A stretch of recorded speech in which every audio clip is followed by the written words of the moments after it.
Hello and welcome back. This is Megan from Let's Get Digital, and today I have Jeremy Pollack of Pollack Peacebuilding, and I'm so excited to have you on. So, welcome.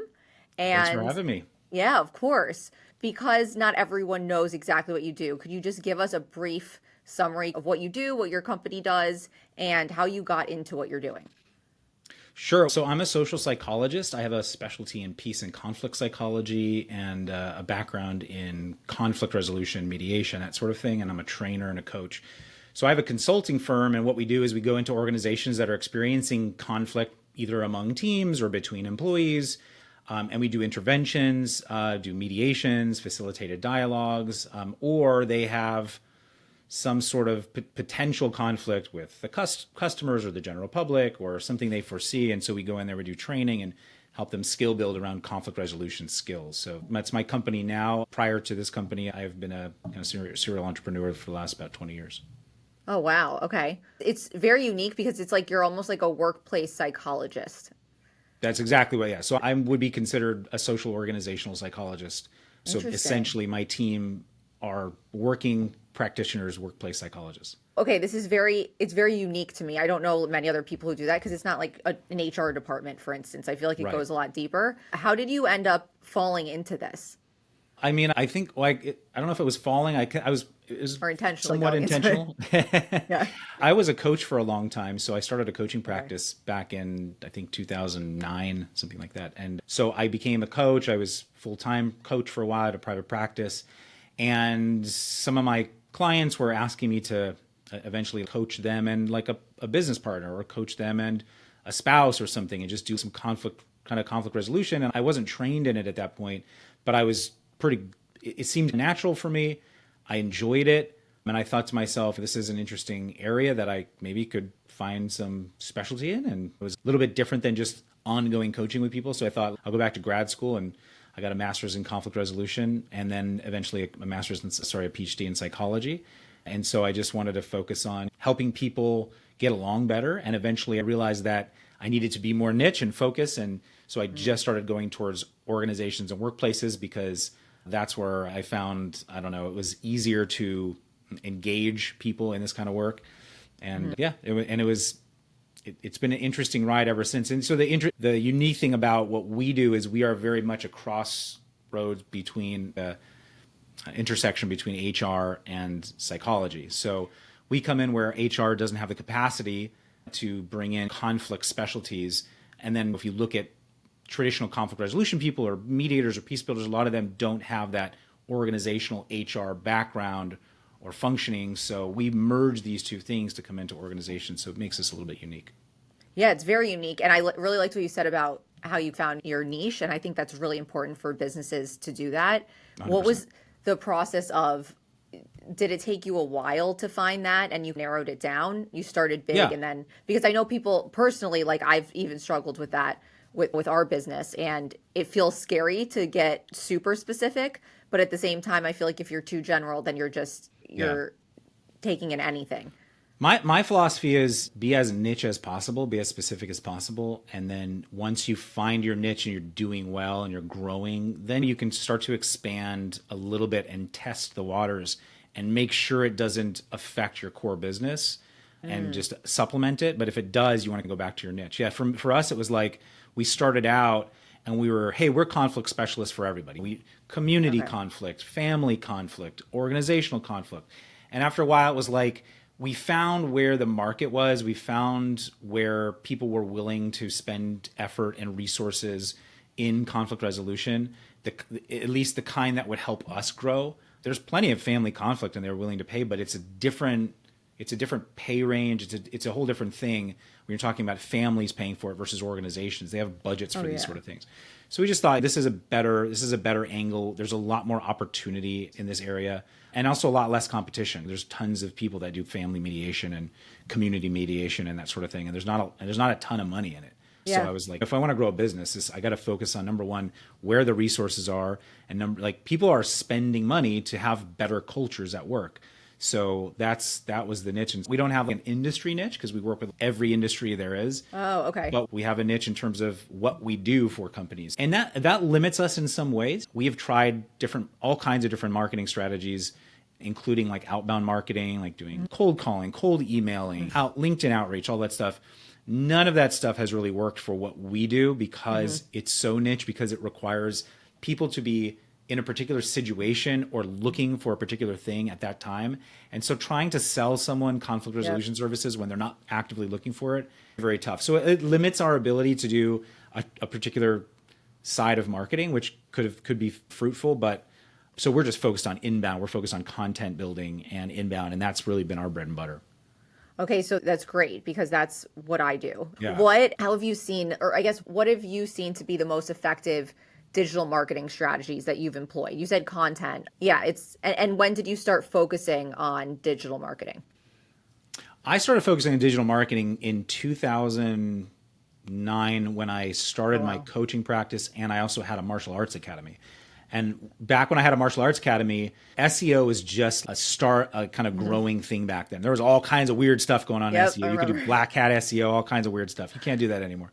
But I remember I had a guy that reached out to me and he said, "Hey, I can help you get business at your martial arts academy through digital marketing and search engine optimization." I thought, okay, let's see what you do and try it out. And he started doing it for us. We started getting more and more traffic to our site, and my site's getting ranked and all that stuff. And eventually we got to #1 when you search for martial arts Los Angeles or mixed martial arts or jujitsu, all of those different high level keywords we're getting #1 for. And so I ended up paying the guy to come in and teach me what he does. Don't know why he did it, because it essentially made him obsolete. Yeah, but I paid him a good amount of money to just teach me what he did. And it's funny, so my brother was with me at the time too, and we both paid him to come teach us what he does, and he taught us. And my brother went off and started an SEO agency, which is doing very well. Yeah. Oh, that's funny. Yeah. So he's been in business now, I don't know, 15 years or something. And I just took it and grew my martial arts business with it. And then I eventually sold that company and started my coaching, doing SEO there. And then I had another marketing agency that I started, a content marketing agency, where we just did copywriting and stuff like that, and did SEO there. And that was what we were doing for companies, is writing SEO optimized content for them, and working mostly with SEO agencies who would hire us as an outsourced content developer. And then from there, I started getting more into just my coaching practice and psychology and that sort of thing. And I let go of that company and focused on building this one. So SEO and content marketing have been the bread and butter since the beginning. I would say 90% of our leads come from SEO. Oh, really? But SEO comes from a lot of different ways. So #1, SEO comes from written content, which is huge. Obviously, our website is our main lead generation.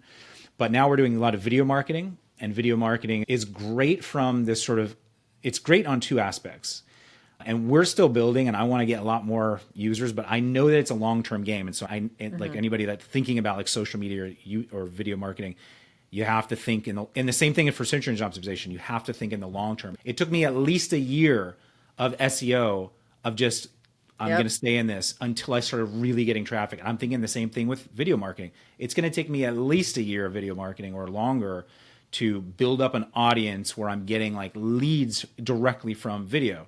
However, in the meantime, I'm using video as search engine optimization. So for instance, if you search for certain keywords, not only now will you find my website, you'll find my videos, because Google ranks YouTube videos under the keywords of those titles. So I'm using it for SEO. I'm using it hopefully eventually to build an audience, and I'm also using it to build authority, because when people go to my site and they see all the videos that I do, it goes, oh, this guy and his company, they know what they're doing because look at all this content that they're producing. So it's those two things, content marketing from the written and the video perspective, I think are really important. Yeah, no, everything you said is very accurate. I really like that you said that it takes time, because as like a digital marketing agency owner, like people are like, I have a month. Can you do this in a month? And you're not gonna, if you really want to establish a really solid brand that lasts and build authority and get seen, I think you should at least give yourself a year and just be patient, because I think people want to like blow up online overnight, but it doesn't, Rome wasn't built in a day. That's what I tell people. It typically doesn't work that way. Yeah. It's a tough sell, especially for small business, because I talk to people all the time that I have friends of mine, colleagues that are trying to start their businesses, consulting company. And I just say, listen, you've got to have a year's runway where you can build your business and have enough like resources to invest in it. because you're not going to get a ton of traffic in that first year. Probably you have to know, but once that year's done and you've got some traffic and you've got some rankings, whether it's through your videos or website or whatever, like it's forever. It's going to be ongoing forever. You're just going to continue to build and build, but you have to be up for that first 6 months to a year of just not seeing much results. And people just want results. And plus so many people, when I had a marketing company, one of the major problems too is you're always up against people's experiences with other companies. 100%. And so they come to you and say, this person said they were going to do this. I paid them $800 a month for SEO and it did nothing. I'm like, you are not paying enough. Number one, anybody's charging $800 a month for SEO is not doing SEO. They're doing crap.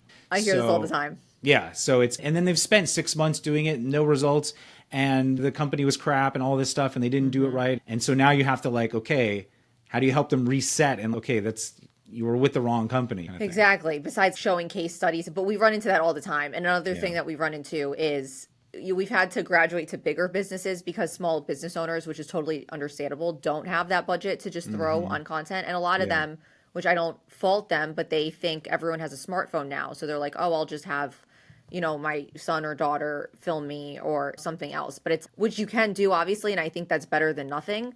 But I think if you can really be specific in what you're filming and have it be a little higher quality, it's going to stand out amongst people who are in your industry and are doing the same thing. It just, it levels up the playing field, but it's costly. So if you're just starting out, I don't know, it's like it's hard.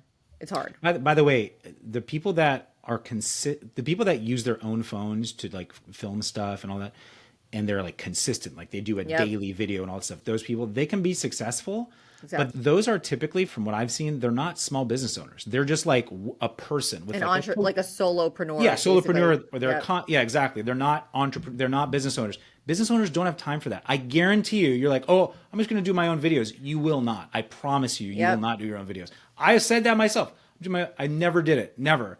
And so now I'm working with a video marketing company and paying. So we're a video marketing company, and we don't have time to be on top of creating content for ourselves because there you go. Isn't that crazy? For other people, right. Yeah, exactly. Yeah, we have to market ourselves, and we always come back to that. We're like, okay, we need to put out more content, but it's hard. And we say, let you run your business, we'll do the marketing because you don't have time if you want to really blow up your company. Have you ever? We're talking about digital marketing, but do you ever use any traditional marketing, or have you? What's your feeling about that? I don't know about it anymore because it's been, I don't know, 13 years. I don't know how long it's been. But when I had a martial arts academy and I was doing SEO and digital marketing, that was our main lead generation source. We also tried other stuff because we were a actual like what you might consider a retail location. We're open to the public. I had an actual location. We tried some like door hangers, and so like people would go around and put things on doors, and we got some traction from that. But boy, for the cost and the time and the effort, like digital marketing is so much more bang for your buck. I'm going to spend like $3,000 on printing and paying someone to go out and canvas the area, like all that stuff. Why wouldn't I just take that and make a bunch of videos that'll last forever and they'll always get me traffic? Yeah. Yeah, no, people still obviously do use traditional marketing, but there's an example. We had a client and they wanted a billboard in a very rural area, actually in North Carolina. And it was going to be $40,000. It took months for it to be designed. Why? By the time it was designed, they had already changed the packaging. So we threw it up.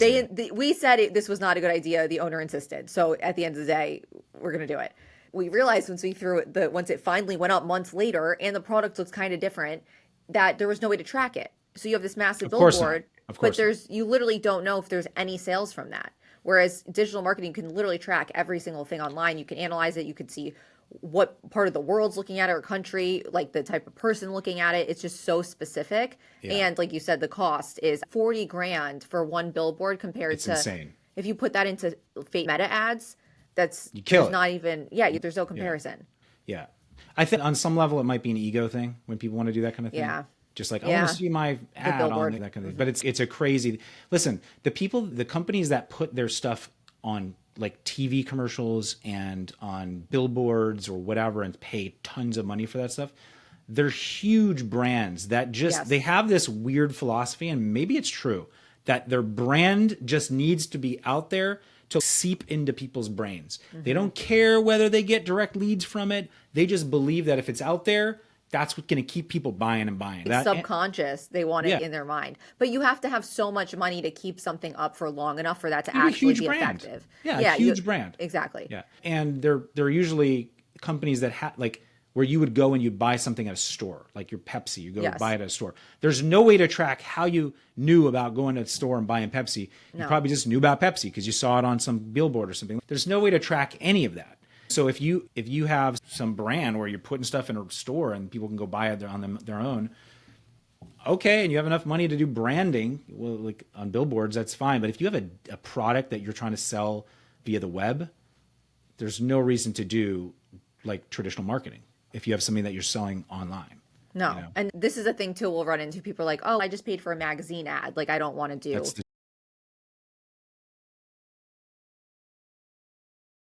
thing. And I'm the like, dumbest thing. And I know it's a generational thing, but we run into this all the time, especially since we've been in Florida. And I'm just like, give us like a month and don't pay $5,000 for that magazine, that local magazine ad, and just put that in social media ads. And the difference is like mind boggling. Oh, but it's a shift. I get pitched from people all the time going, you can pay to get into Forbes or to entrepreneur.com or this and that, all this stuff. I'm like, listen, I'm a contributor at Forbes. I've written many articles for Forbes and for Business Insider and for all these different newspapers. I don't know that I've gotten a single lead from any of it. And people are paying thousands of dollars to be on one of these. It's a crazy, there's a lot of marketing schemes out there. And content marketing is by far the best. It's not a scheme. It's like what you need to do if you want to grow your business. And it's legitimate. You're not paying someone, because we offer PR if people want it, but it's paying to play. Obviously, you need to have a good story or some sort of announcement and be someone who was either owned a business or some authority. But still, and again, you don't know who's going to see that. It is more of an ego thing, in my opinion. Unless you're like a massive celebrity, it's just not.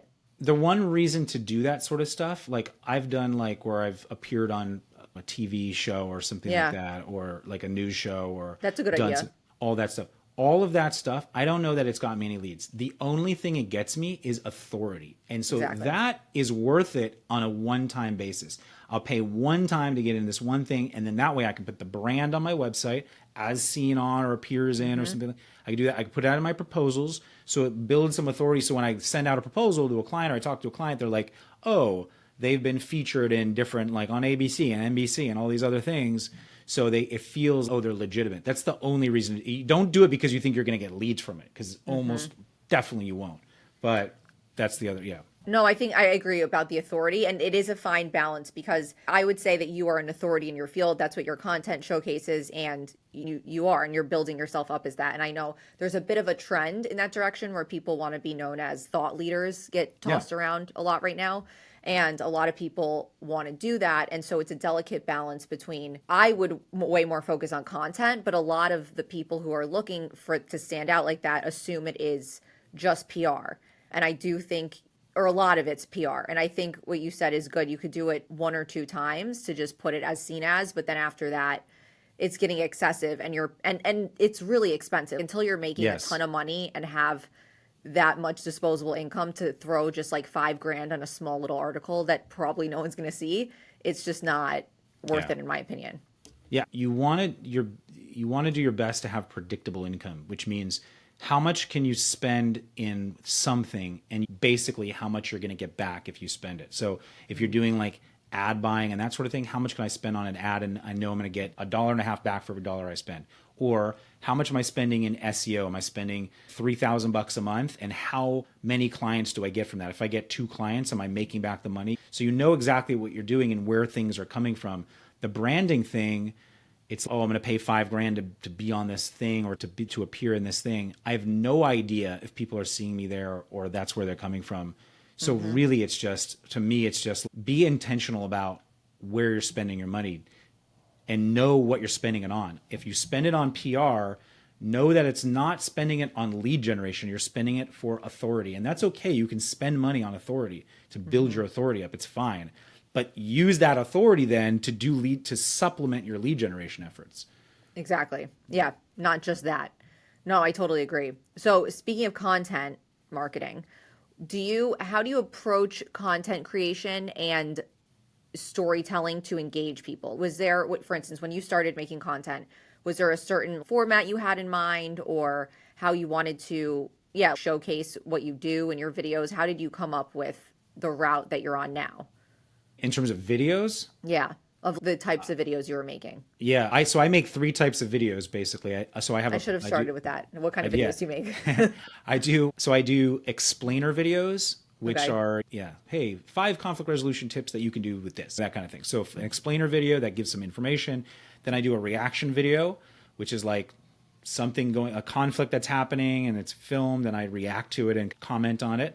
And then I do a podcast video, which is I'm taking live callers, I coach them live on the air, and then we make shorts from each of those as well. So we're developing long form content and short form content.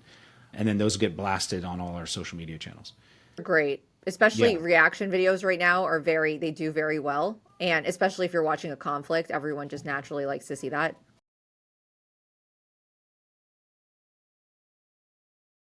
And yeah, did you just naturally educational? I feel like it comes down to them being just educational videos, which is great, especially to build up your authority on the subject. You know what you're talking about and you're showing that and you're helping people because I feel like Yeah. you're giving them actual beneficial tips. Yeah. And Yeah. when did you first start making, did you say like all the way back in 2009 you started making content or has it been a newer thing for you? Video content's new. Video Oh, content's okay. like 6 months old, basically. Yeah. So before that, it's all written content. So I've written a book. I'm just about to publish another book. I've Wow. done tons of articles all over the place, including on my website. And then I have a team of writers that write for my websites. So yeah, so written content's been the thing. I just started the video marketing thing, so it's brand new. I'm gonna just invest for a while to build it up. But yeah, it's been fun. The thing is too, other people I don't know if this is a major motivational factor for me or and how that affects other people, but I enjoy making content. I enjoy Yeah. filming. I enjoy writing. As an undergrad, I was a creative writing major. And so I've been Oh, writing so my was whole I. life. Oh, Yeah. really? Yeah. Okay. Yeah. Yeah. Yeah. So creating Same. I creating love it. stories is my Yeah. thing. I love it. I love to do it and then put it out there and I say, oh, I have the content and it's forever. And so it's fun for me to do it. If I didn't feel like that, it'd probably be more difficult. I'd probably have to hire someone to do it. No, it is. And people we work with, it's a very common issue. And it's finding a balance between do you want to force yourself to do it? There's also people who will just not even put their faces on screen. Yeah, you hire a spokesperson, you hire someone to Exactly. do it for you. Yeah. It Yeah. depends on whether you and your business have to be the authority. A lot of Yes. people that are like consultants or coaches or trainers or that kind of thing, like they have to position themselves as an authority in the space. So they really have no choice but to be the voice, to be the content.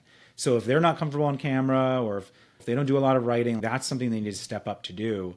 And it's not easy. It takes a while to get comfortable to do all that Yeah. stuff. But No, some the business best. owners don't need to be. Like I own, like some guy owns like an HVAC company, and like No. they want to be like, hey, we're the best HVAC. But does he need to be the person that is the like authority in this space? Probably not. They could just Yeah. have some, yeah. So No, it's a delicate balance, and I think that yeah, you can always. It takes time, and I tell people that I'm like, you're not going to be amazing on camera overnight. right, I've been doing this for 12 years. You have to just give yourself time and practice if you want to. You could even work with a coach if you want to, but just getting used to it. You could film yourself with your iPhone if you don't have the budget to afford a bigger production. But yeah, I think if you're on the fence, I would lean towards doing it. Just general yeah. advice.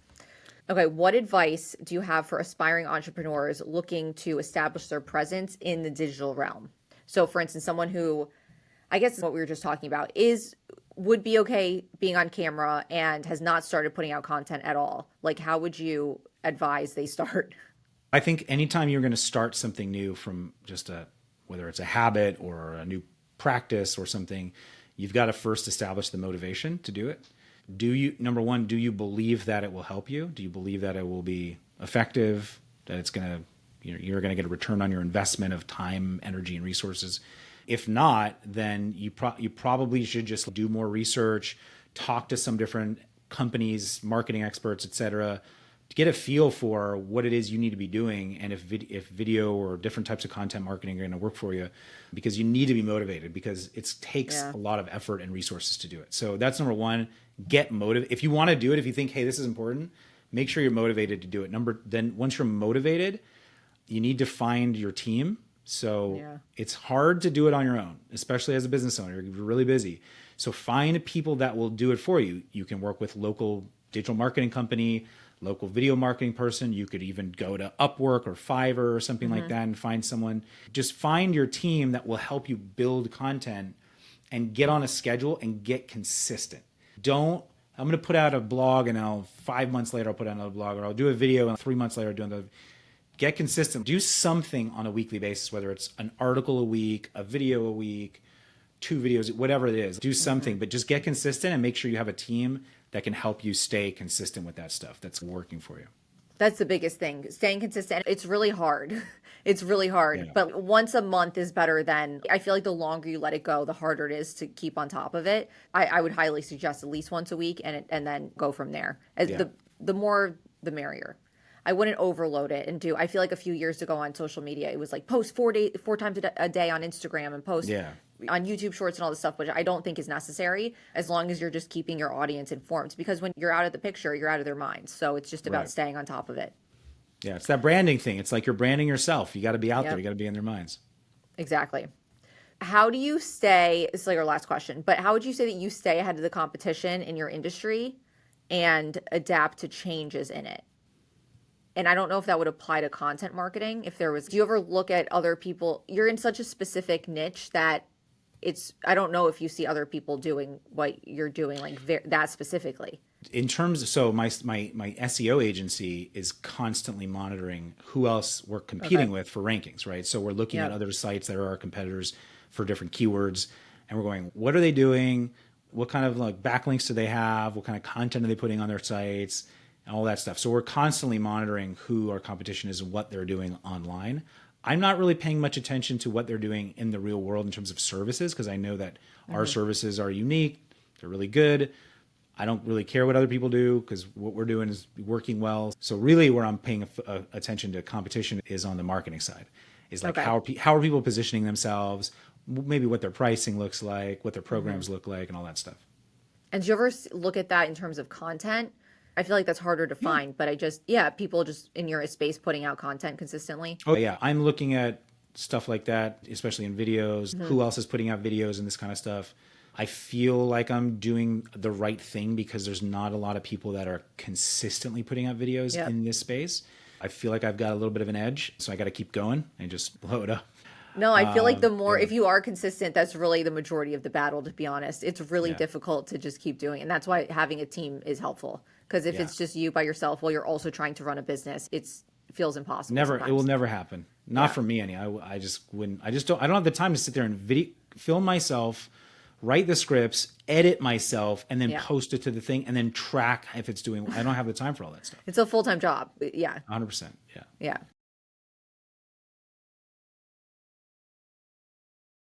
It's good to outsource too, because it's cheaper to outsource. In my opinion, it's cheaper to outsource certain things like digital marketing than it is to bring in one person who you're going to have to pay a lot of money to be your digital marketing person. And they're probably not going to be able to do all the things that an agency is able to do anyway.